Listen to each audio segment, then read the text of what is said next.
people up there.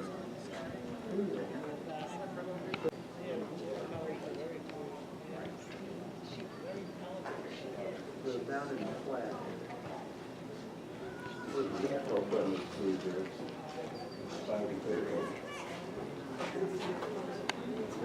Yeah.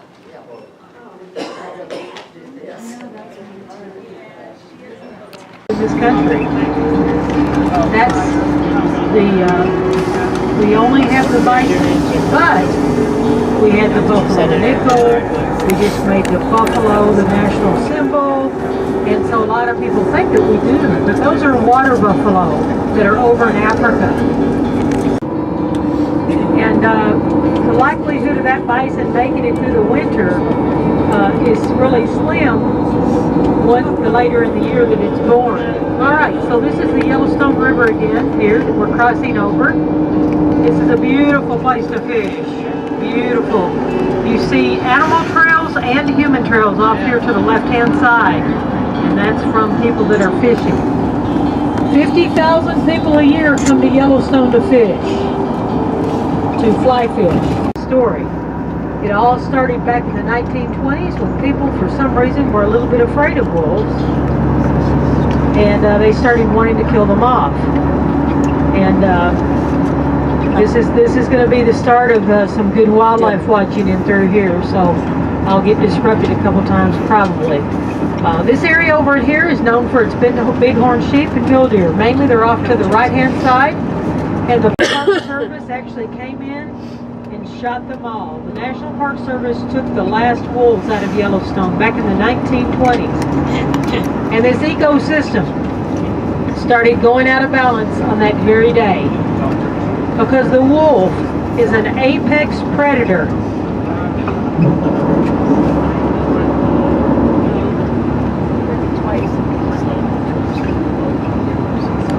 The wolves were absent from this park for 70 years. And that is at the top. The apex predator is called that because it is at the very top of the food chain. At the very top of the food chain. You take out the top of the food chain, and what happens? Messes up the rest of the ecosystem big time. Well, they didn't know that back then. They had no concept of what a food chain was. And so they thought that they were doing a favor because people just hated wolves, right? For some reason, they were afraid of them. Never been a incidents of... I can't hear you. There's bison way over at 9 o'clock. Way over. We'll get closer. So with the apex predator of the park being gone out of here, the elk population grew very, very, very large, and all of the other animals that the wolf eats became out of control. Now, what happens when you have an abundance of animals and there's, what happens?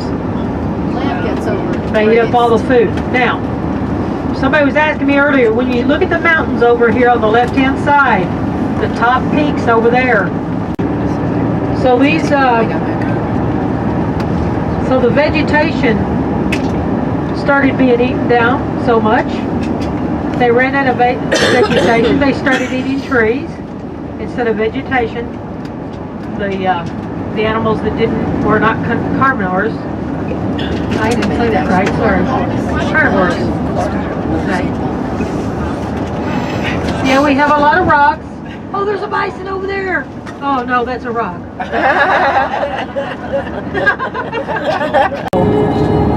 And there were about 20 years there where it was all tied up in cords. Never roam alone. Only the males.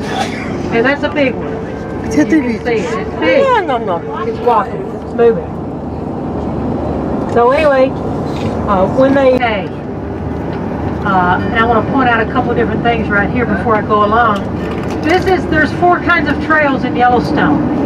The National Park Service does their own trails, okay? They actually maintain trails. And then you have off-trail. You have the off-trail. an area up here to our left where there's a pack of wolves. There are about 120 adult wolves in Yellowstone. The scientist thinks that that is the carrying capacity of the park. Now, a lot of people think there's a lot more in here. And they'll swear to you that they're in here and they're taking down the elk, and the hunters don't like it because they don't have as many elk that roam outside the park anymore. When in fact, what happens with a wolf reintroduction is that the wolf only takes out the diseased, the weak, and the old. And every now and then, they will take out a little baby if they stumble across a pronghorn. But the pronghorn licks its babies, gets all of that smell off of them. And every 22 hours, the mother goes back to the baby, licks its butt, it urinates and poops when the mother's there, and then the pronghorn the mother hides it in this sagebrush here. So the only way a predator is going to find that is if they just kind of stumble on it. So can you imagine every 22 hours and something like 52 minutes, the mother comes back and the animal desecrates. It's wild, isn't it? Very wild. So, the elks were abundant, the coyotes, hundreds of coyotes in the park roaming, all down through the food chain. We have all kinds of aquatic animals and plants around that stream that depend on the water in the stream. And so the elk started overgrazing, taking out all the vegetation around the edge of the stream. And when that happens, the animals start going elsewhere. Also, the animals that live in the water that have interaction with other animals stop having those interactions. And so we see that the beavers start disappearing. We see that all the trees and vegetation around the stream is not available for the animals that live in the water or near the water.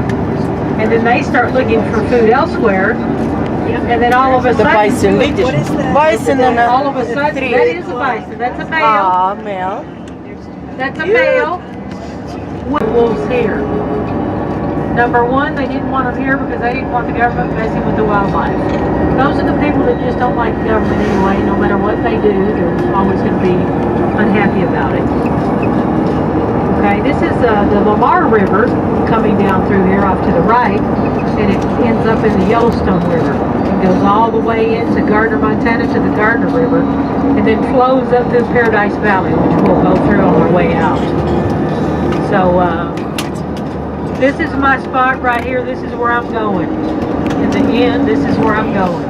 Right in here.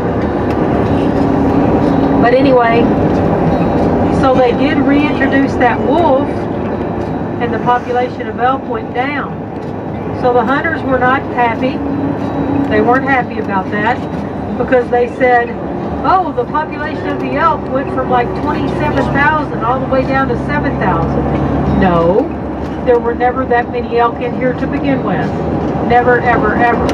The population of the elk were at about 16 to 17,000, and now they're at about 7 to 8,000, the carrying capacity of the park. That's what happened to the elk. The coyotes got mange. A lot of coyotes died because when they overpopulate, they become weaker and more susceptible to mange. So, and we're looking at least 2,000 bison right there at least. And we are going to stop up here on the top of the mountain and give you an opportunity to get out here, and we're going to spot wildlife. You see the wildlife trails going up through here. There's bison typically all up through here, and way back in through here we'll be driving right by all these bison. Okay? Bison cross this river, and they actually teach their young to cross this river at a very, very young age. And it's really cool to see them when they're teaching them how to cross a river. Very popular place, obviously, for fly fishing. It's about 10:15, so you know they're still probably catching a few fish out here today.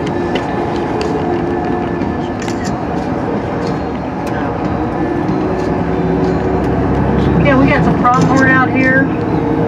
Different kinds of birds. We've got sandhill cranes out here. Ooh, there's a coyote, I think. Yeah.